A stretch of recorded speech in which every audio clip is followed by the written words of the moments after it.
Greetings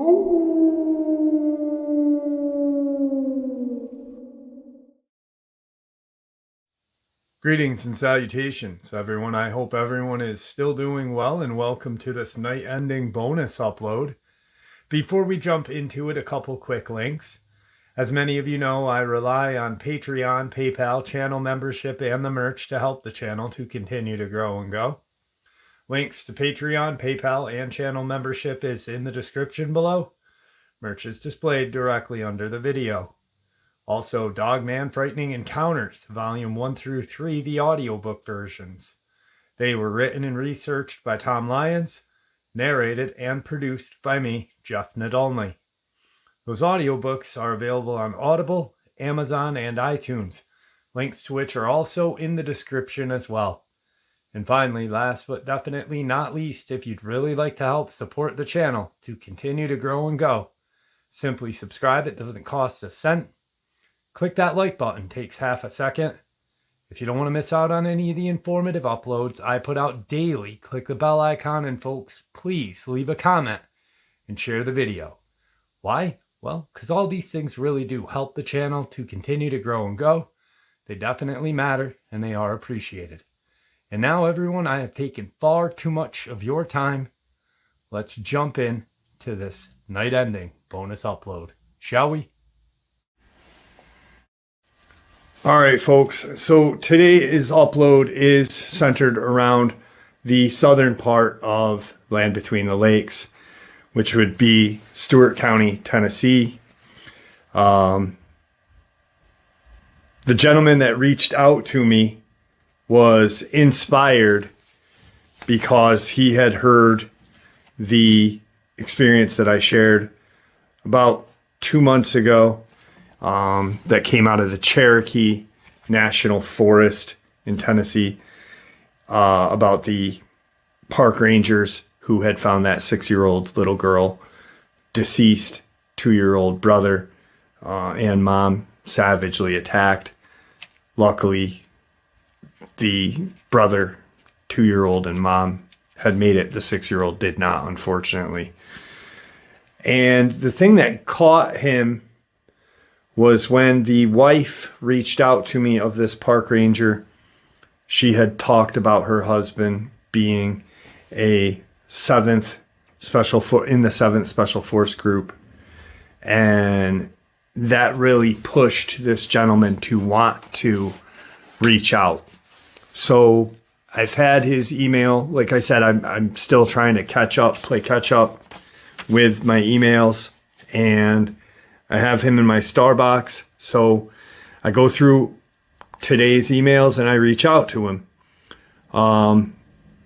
We start talking a little bit, and he said, that experience really inspired me to want to share.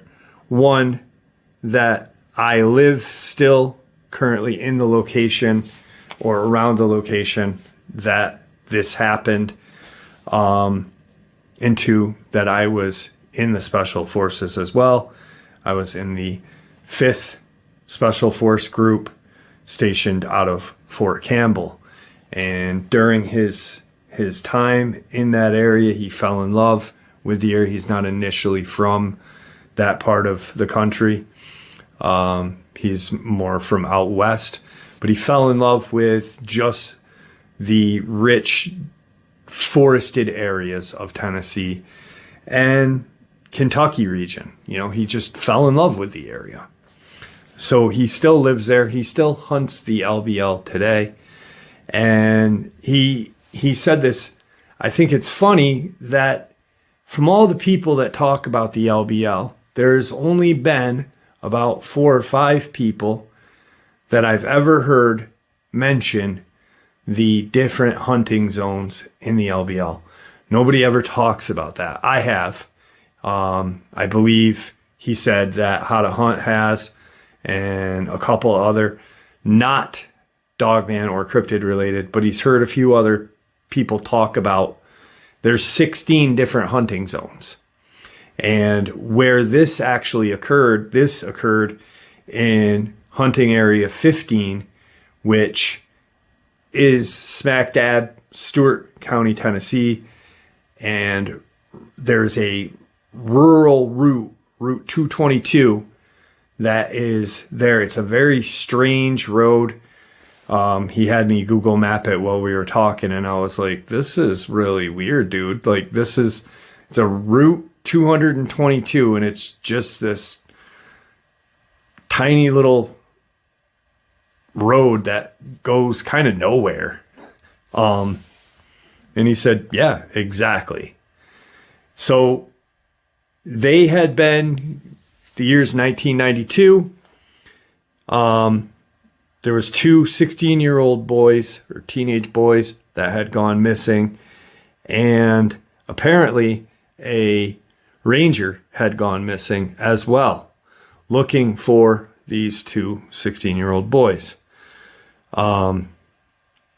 They were getting ready to deploy out to Somalia at this time, and for Operation Restore Hope and United Shield.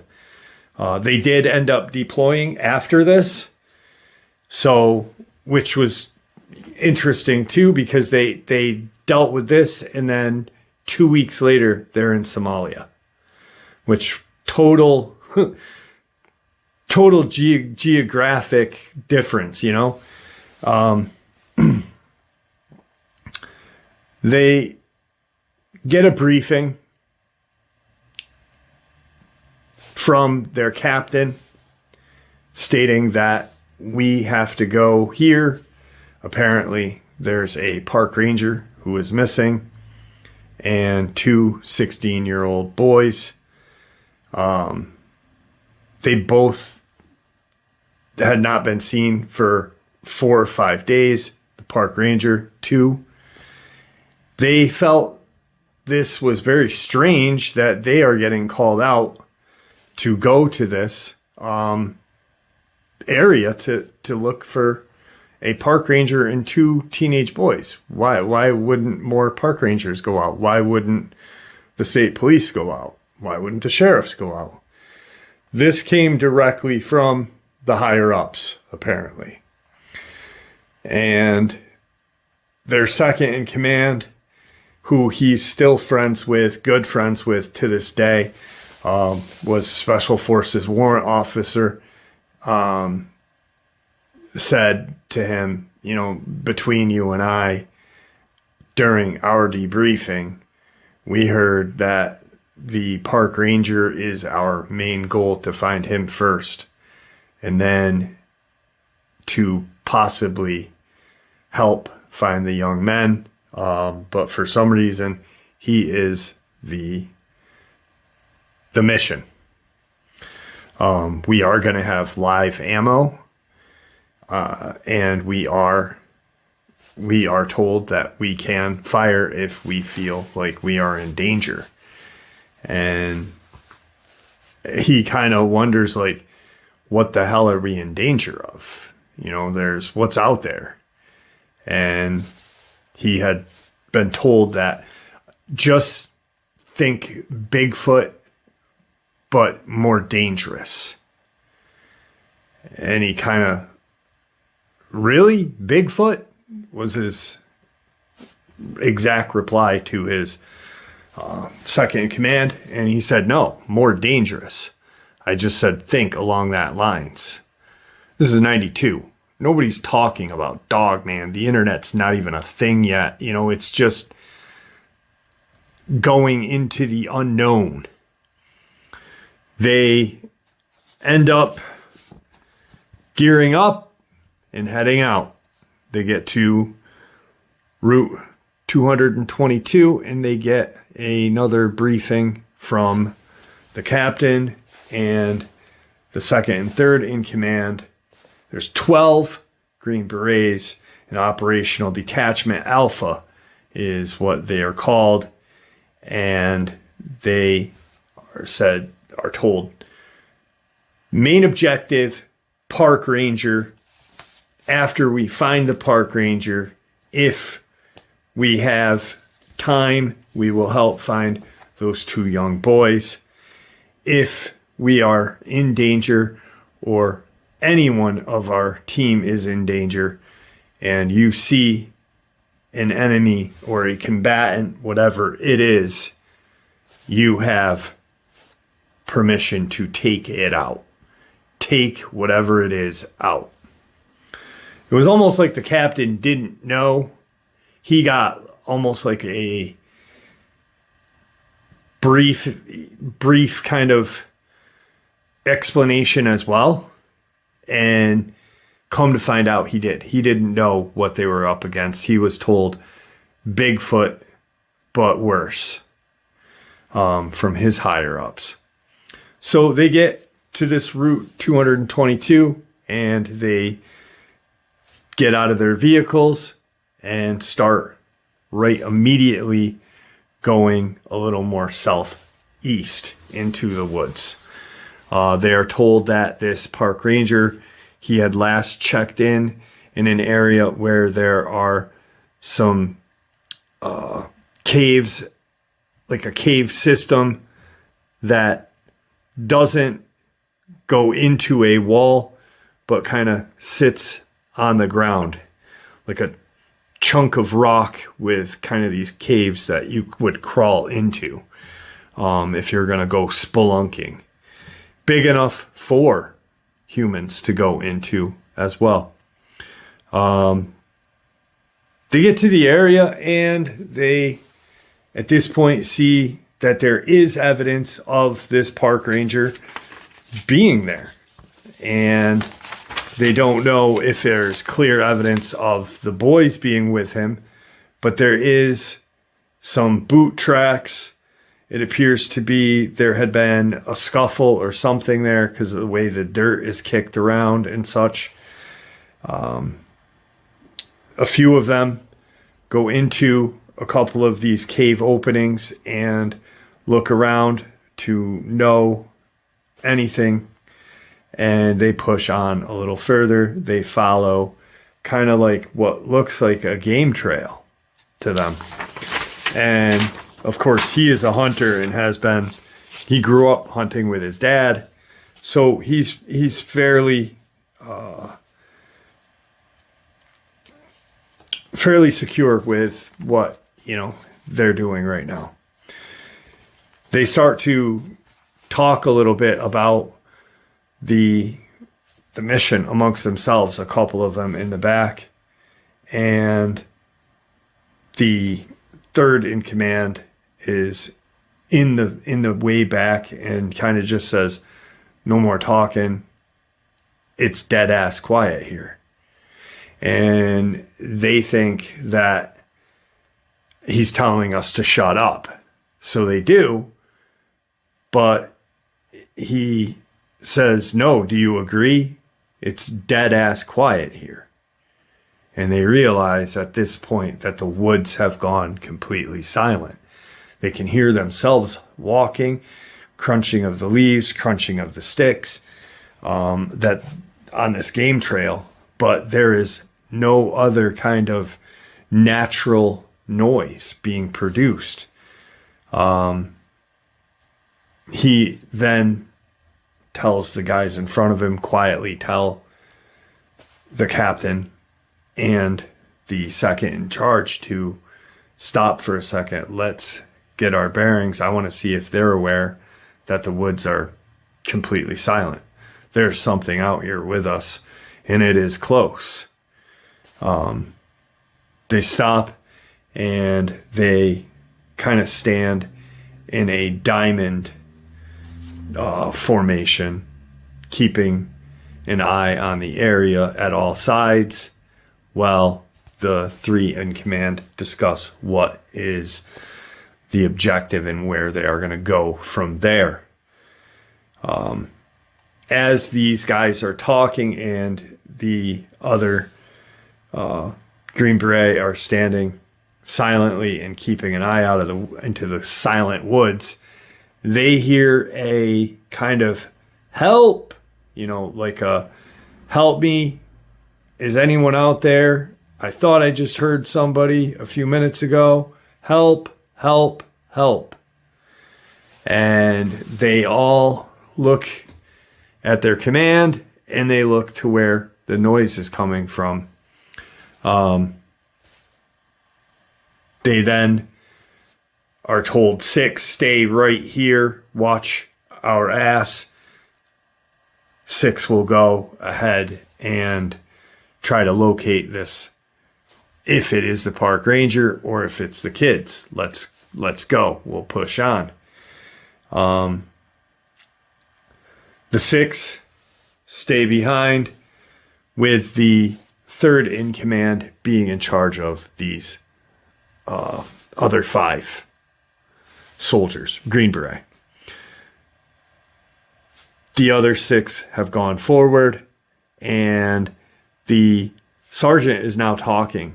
He's the one that said, hey, it's dead ass quiet. And he's like, wasn't that weird how I told everyone to, that it's quiet? We stop, and then we hear someone yelling. There wasn't too much noise at, how the hell did this guy even hear us that we were out here? And they hear gunshots up ahead where these other 6 had gone ahead. They get on the radio, we need assistance ASAP, get up here. We are not too far off from you.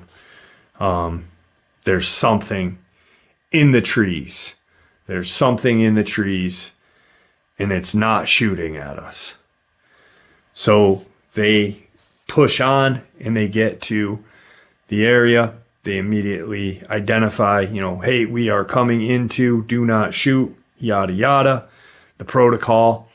And the first thing he sees and he remembers is, holy shit, there's the park ranger with our other 6 guys. All right, mission's done. The park rangers can go, but what the hell were these guys shooting at? And as he's thinking this, he is looking around like, as you're walking into a new area in the woods, you kind of look around to familiarize yourself with it.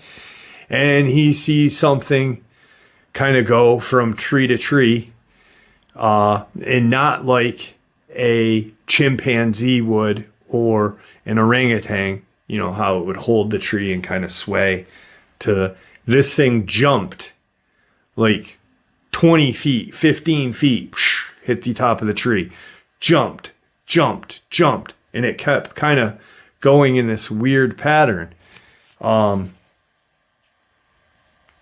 They then all immediately aim their rifles up and wait for the command to shoot. This thing starts heading more kind of northeast away from them, and they realize that everything has kind of picked up. Once this thing was out of visual sight, the sounds had kind of picked up a little bit, not to the extent where it was at when they first got out of their vehicles, but the sound was back. So they end up kind of not really interrogating the park ranger, but, what the hell was that thing? Have you seen the boys, the teenagers? We were here sent to find you. If you've seen the teenage boys, let us know. Where's your radio? Where's this? Where's that? Where's your pack? Because he's in a kind of, he looks beat up. He was just ragged clothes, ragged hiking shorts. The ranger hiking shorts are muddy, dirty. He doesn't have his button-up shirt. He's got a t-shirt that would be underneath his button-up that is ripped from probably running through the woods. He just looks, he's dirty, he's sweaty, but he doesn't have his pack. he doesn't have a firearm, and he doesn't have a radio. And, so now they're like, what the hell was that? Where's your stuff? What's going on? Fill us in. We were told this. Our mission was to find you. Now help us move on and find these young men, or we're just going to go back and you guys can do it. The park ranger then starts to kind of spill the beans that he had gone out here to look for the young boys. And while he was out here, he had reached that cave section. He had sat down to get a drink from his canteen. And all of a sudden, something, as he's sitting on this kind of rock shelf, the cave is behind him. There's like 4 or 5 entrances at different vantage points. Something kind of grabs the back of his shirt and starts to pull him. And he's fighting with all his might, and the shirt rips. Not all the way off, it just rips. And he turns around and he sees what we know as a Dogman. The head is sticking out of the cave, and it's staring straight at him with these fiery red eyes. The park ranger said, that's not the one that I saw, though. The one that I saw was a whitish gray with these just hell-firing eyes. But that was dark brown, and definitely not the same one that took my, ripped my shirt. I ended up running. He had his firearm on his pack setting there because he had taken he left everything. And when he went back an hour or so later, his pack was gone. It was like this Dogman knew what everything was because he had taken his belt off and just sat. He was going to sit for a little bit. He had been out here hiking for a couple of hours. So he was, familiar with the area, not 100%, but he felt comfortable enough to take his, everything off. Now, as he's relaxing, but that shows intelligence that this thing either took it into the cave system or took it in whatever. To the gentleman that I spoke to, he said it sounds like whatever tried to get him and pull him in the cave system pulled his shit in instead when it realized that it couldn't get him. And so once they get that detail, they are all kind of like, well, is it a wolf? And one of the guys says, since when do wolves jump tree to tree? That was a goddamn werewolf. And it was the best explanation they could have. The word Dogman wasn't in use at that point. And as you guys know, per Victor, werewolves don't have tails. This thing did. But they're just going off of their, young minds anyway. These guys are in their early 20s.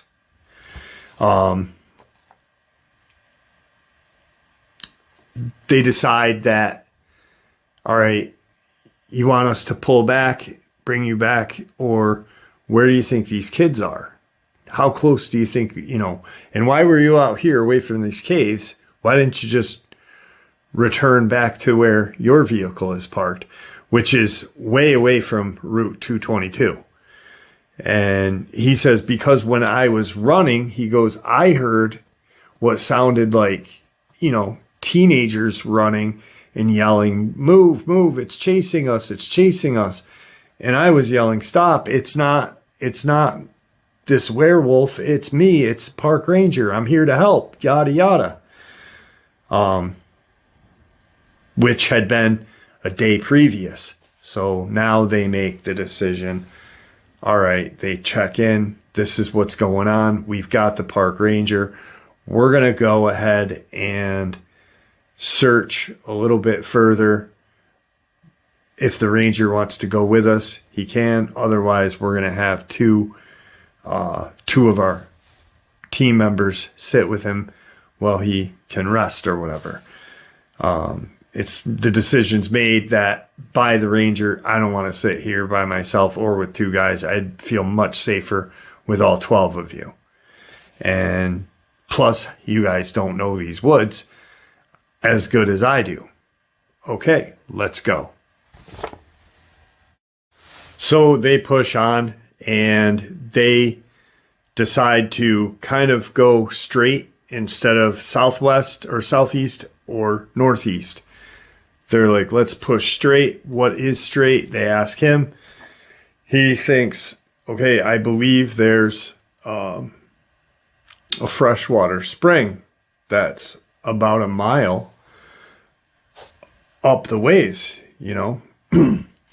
Maybe if these kids were smart and they found that, they'd stay put there. And they start walking that way.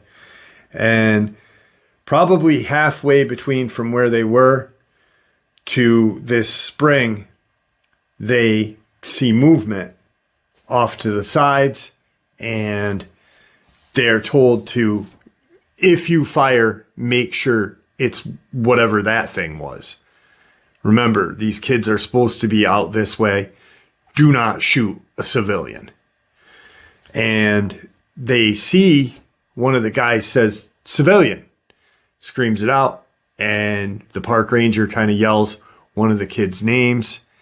And the kid yells back, you know, is it safe? Or is that thing out there? What the hell is that? And the other kid, who is kind of off to the side of the other guy, the other, you know, kid, who are you?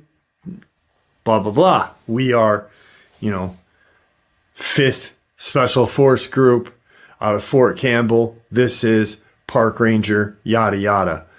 Come out if this is you. If it isn't you, still come out, because there is obviously danger. It's the two teenage boys. And they look like absolute hell. They're very, very dirty, bloody. One of them has claw marks, ripped, like his shirt was ripped, blood coming out of his back. Just in really bad shape, but not dead or dying, just really in bad shape. They had ended up telling the guys that when this thing comes back through, they have this little kind of cave thing that they hide into, and it wouldn't or couldn't fit in there. And while they were going into it, trying to avoid it, is when he had gotten gashed open. They start walking back towards the initial cave area, because once they hit that, they know they have about 2 miles till they hit Route 222 to where their vehicles are, and everything can be, you know, they can get out of there. They get probably a half a mile before the cave system, and the silence comes again. This time they hear this just growl, this loud growl. Everyone's looking for it. Where is it? Look right, left, straight, behind, nothing.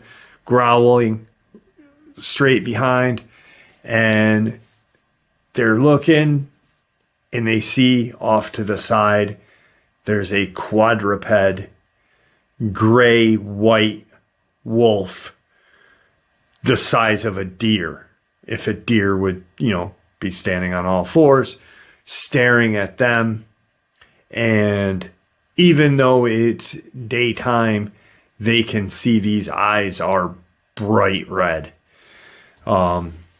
Contact is made and the soldiers start shooting.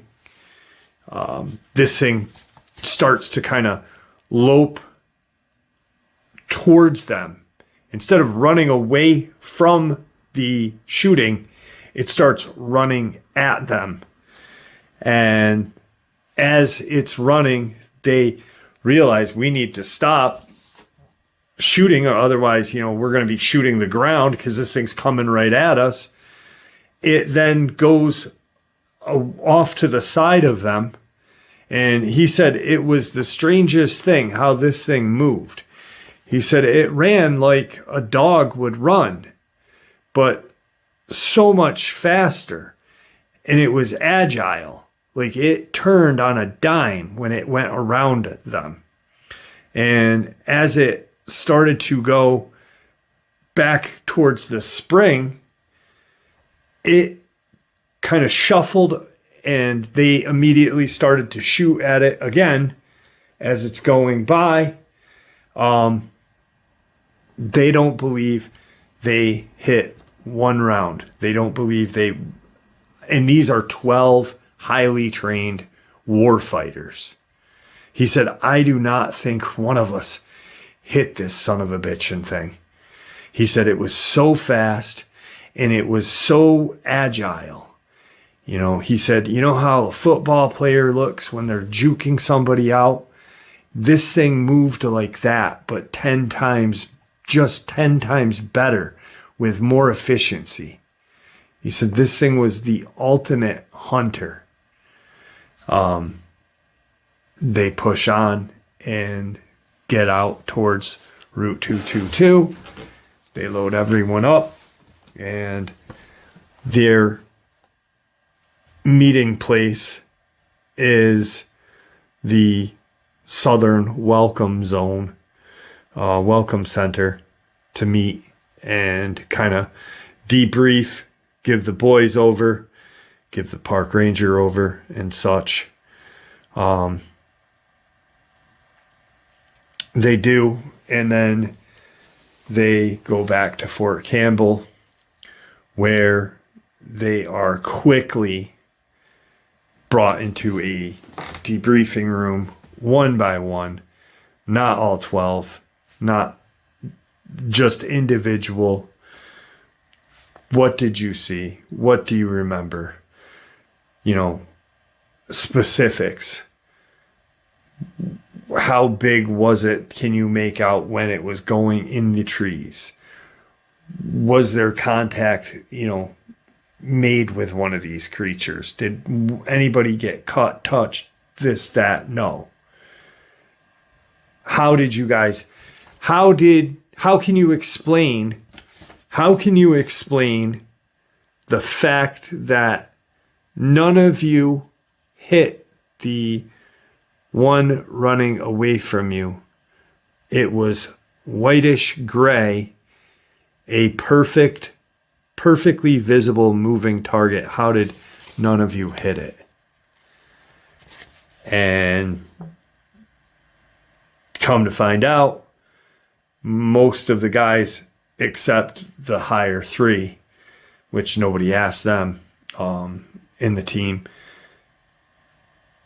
all were asked the same questions, same exact questions. There was no forms, no NDAs signed for some reason. Once again, he is still in great friendship with the second in command, the Special Force Warrant Officer. So he is second in command of this operational detachment Alpha. They actually live in the same community. To this day, they are just lifelong friends after everything they've gone through. And yes, even the top three were asked identical questions. And no, they didn't sign any NDAs as well. So 2020 hits, and he and his second in command are out of the military, and they decide, let's go for a drive. Do you remember, exactly where we were? Yeah, I remember exactly. I'll never forget the coordinates, this, and that.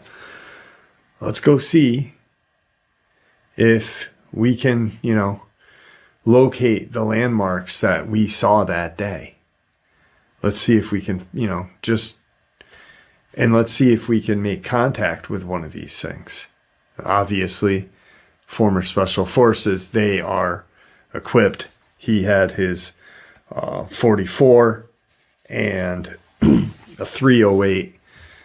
The other guy had a 308 as well. And they go out. They don't see any kind of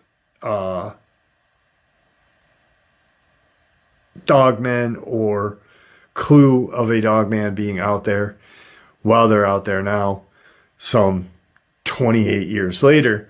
But what they do find as they're going, they get to that spring, they pass the first cave system, they get to the spring, and they come back and they're starting to look around, and off to the side where that cave system was, the initial, they see another kind of rock outcropping with an opening, a cave opening right there. And they walk over to it and they realize that this is where the park ranger was sitting, not at this location, but he was sitting over here, well away from the first outcropping. He had run that way and booked it. That's why it was all kicked up right there. They ended up finding his backpack and his sidearm.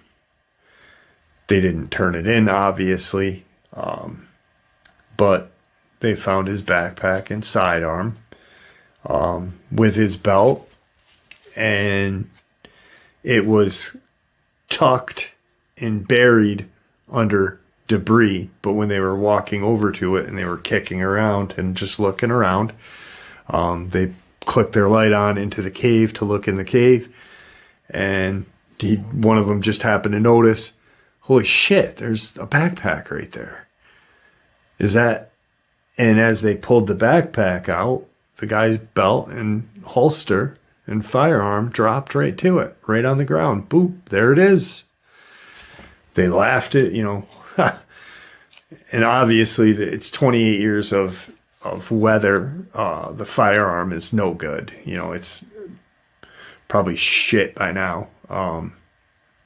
But it was just interesting that they did find that. And he brought that up. He said, Jeff, he said, I've heard you talk about why you go out to Tom Mezek's all the time. And that you talk about all you want to do is find a hat, find his checkered hat, find his walkie-talkie, find his rifle, find whatever. And he said, you keep going out there, and if you just make subtle changes in your hiking and walking and looking, he said, you may just find that hat, that rifle, that walkie-talkie of Tom Mezek's. He said, nothing's impossible. And I was like, yeah, maybe. And we talked a little bit about the time that I caught the audio of the metallic noises and such. But yeah, just a very interesting kind of experience out of the L.B.L. He doesn't know, obviously. They don't know what happened to the kids. They don't know what happened to the park ranger, because 2 weeks later, they're at Operation Restore in Somalia. But just how freaking crazy is that? 2 weeks prior to being in hell on earth, a slum city area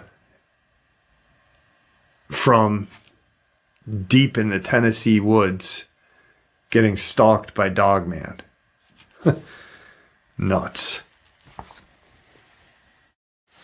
And this is the experience that inspired him to share what him and his team went through. This is the story and the experience. Bear kills child at Cherokee Mountain 17 years ago. Just a warning for those visiting the Smokies area to be careful around bear. Attack by a black bear leaves one dead. Black bear is in quotes too on that. 6-year-old killed, 2 others injured in Polk County, Cherokee Mountain. 1 child was killed. 2 family members were hospitalized after a bear attack on a Thursday afternoon in Cherokee Mountain, Polk County, Texas, according to the Cherokee National Forest spokeswoman, Nina Barrow. The attack occurred at around 4 p.m., according to Polk County dispatcher Gary Verner. 6-year-old girl was killed, and her 45-year-old mother and 2-year-old brother were mauled by a bear, according to Dan Hicks of the Tennessee Wildlife Resource Agency. They suffered a lot of puncture wounds, injuries consistent with a bear attack, Mr. Hicks said. The attack took place 1.5 miles from the Cherokee campground. It was off the trail to Benton Falls, where some kids had seen a bear earlier. He said the boy was taken by Life Force helicopter to T.C. Thompson Children's Hospital, while the adult was taken to Erlanger Hospital by ambulance. The hospital officials on Thursday said both mother and son were in critical condition. About 50 to 60 people assisted the county's rescue squad with search for the little girl who had been missing earlier in the day. Cherokee National Forest Public Affairs Officer Terry McDonald said federal authorities were investigating the attack. They've closed the campground. They're getting everyone out, Mr. McDonald said. The search continued into the night of the Cherokee, but Mr. Hicks said the bear had not been found at around 10:30 p.m. Cherokee Recreation Area of the Cherokee National Forest has 68 campsites, numerous trails surrounding it. Bear attacks are rare in the area, but they do happen. May 2000, 50-year-old Cosby, Tennessee school teacher became the first person known to die by a bear attack in the history of the Great Smokies, according to a previously published report. That attack happened near Gatlinburg, Tennessee, where a Glenda Ann Brady was presumed to be taking a walk near the Little River, and she was attacked by 2 female black bear. One weighed 112 pounds, and the yearling weighed 40, were found near the woman's body. The larger of the 2 was tagged for research purpose and was said by officials not to have shown any aggression before this fatal attack. All right, and this is the information from the subscriber that inspired the gentleman that just shared his experience. I've been a subscriber for several months now. I've been waiting for the right time to send this to you. This is the 3rd time I've heard you talk about cover-ups in Tennessee, so I figured now is as good a time as any. Odds are nothing will change in the near future as far as the government coming clean. I will ask you not to reveal my name or any specifics of our lives. If you did, it would be very easy to figure out the source of this experience, and the NDAs were signed by these rangers and law enforcement officials involved in the case, and they are still enforceable. This was a requirement in order for these men to keep their jobs. You see, my husband and I were both born and raised in Polk County. We currently live in Banton. And then they explain to what Banton is. Yada yada, population 17,000. Benton brings in about 1,500. At the time of this, there was 11 forest rangers covering the area, 3, maybe 4 game wardens, and her husband was one of these either 11 or 3 or 4. The attack obviously happened in Chiloe Mountain, aka Benton Mountain. My husband was working on that day, but not on that mountain. He was working elsewhere in the county, but was called to the location as soon as an attack was reported. He arrived on scene within a few minutes. Fouling was told to me by my husband.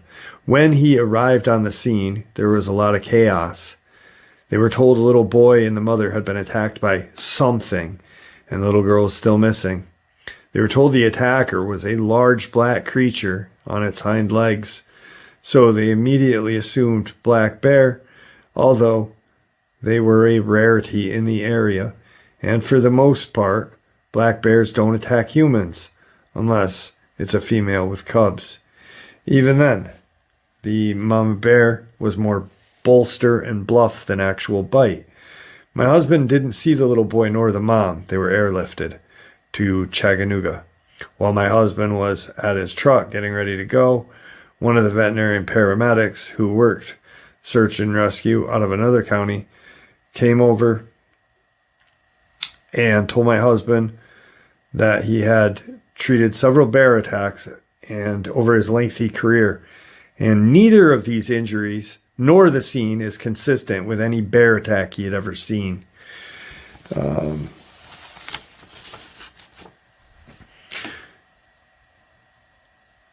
He was speaking very low, looking around while he was talking to my husband, making sure no one was listening. He then saw, it was only then that my husband took notice of the people on the scene. He noticed there were several men and 2 women he had never seen before. He said he just assumed they might be upper tier TWRA officials or some associate with the sheriff's department. After he was ready to go and picked up with his paperwork, the camera and walked around toward the area of the attacks. After all, this was his job. He had to file the paperwork for the incident. As he continued toward the area, he noticed it was taped off. However, he recognized no one securing the scene. When one of the men on the outside of the tape noticed he was coming that way, he began walking toward my husband, holding up both hands.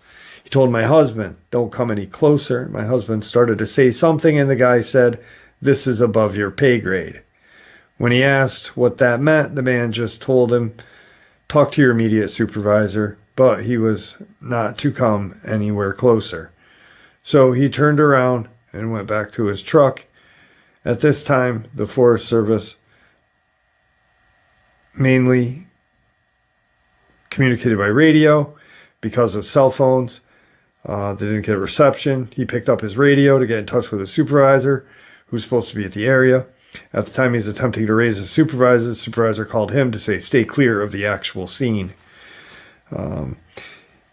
He just couldn't figure out what they were trying to hide. It didn't take long for him to figure it out, though. Within the next 2 hours, some Suburbans arrived with 6 men in each. These men were wearing camouflage. They had weapons, but they were not military. Each local official was basically instructed to search with these men. It wasn't until these men arrived that they were permitted to begin searching, which lost a lot of time. They were told they could not begin searching until their backup arrived. All Forest Service personnel on site are armed with a sidearm. They also have a shotgun in their vehicles. My husband had a sidearm at all times and always had his Remington 870 in his work vehicle. The deputies were armed as well. My husband said all totaled there were 12 to 15 men on the scene, yet they made us wait because someone in the know did not feel it was enough manpower or firepower for one black bear. This is where it's interesting. This is where, once they began the search, contrary to what was reported by the news and articles, It took several hours to find the little girl. The news report said the bear was killed by rangers that same day. Others reports stated that it was the second bear which was killed and was responsible for the attack. As far as my husband was aware, no bear nor any sign of a bear was ever found in this area. After all, they found the child. He heard 2 rangers on the radio. Strange tracks had been found, but they were not consistent with bear. Some conflicting reports where the little girl was found 100 yards away from the original attack site. However, she was not found near that site. It took several hours to find her.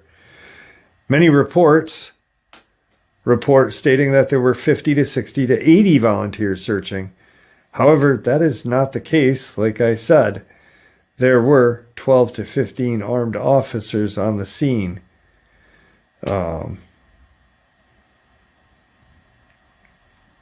Basically, that's it. I've shared this before, so I'm not going to go too deep into it. But, they did find the little girl. She was torn apart. Her husband obviously saw conflict because he was in the 7th Special Forces. And he couldn't sleep for months after. She actually thought her husband, the husband that she knew that day of the attack when he got up that morning and left, was gone for good. But eventually he did come to terms with everything that he had seen, with the cover-ups, the lies, just the BS.